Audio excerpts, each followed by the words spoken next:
Teenage years are a wonderful but complicated time.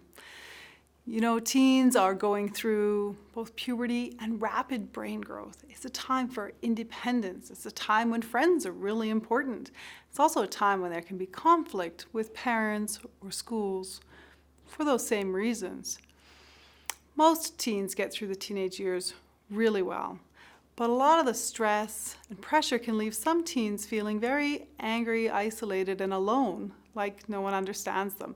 That's not good in a time when we're really navigating who we are, our friendships, school, and especially relationships, sexuality, alcohol, and drugs.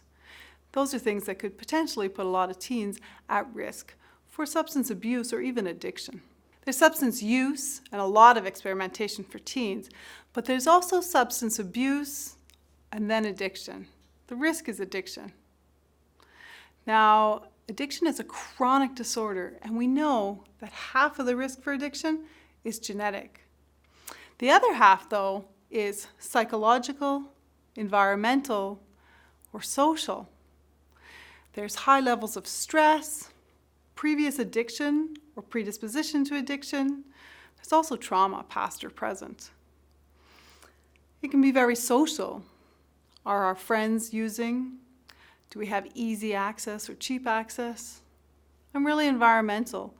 What does our environment look like? Do a lot of our friends or family use, abuse, or even have ongoing addictions?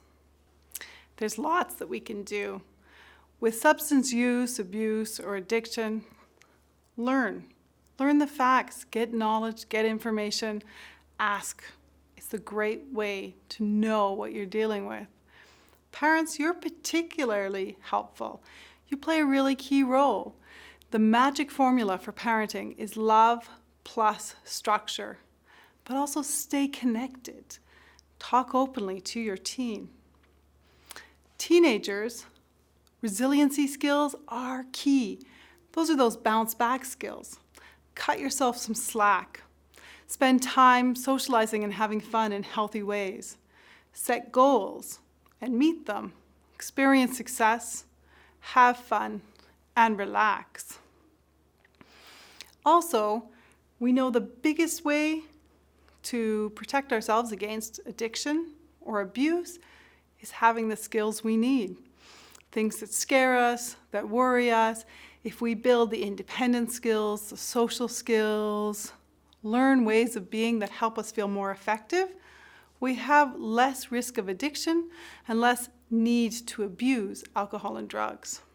Psychologists are there to help. We've developed programs and services.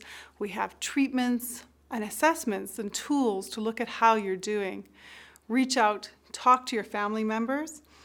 The school has great resources. Your medical community can help to assess where you're at physically and what your needs are, and a psychologist can really help. Most of all, if you want help or information, ask. It's out there.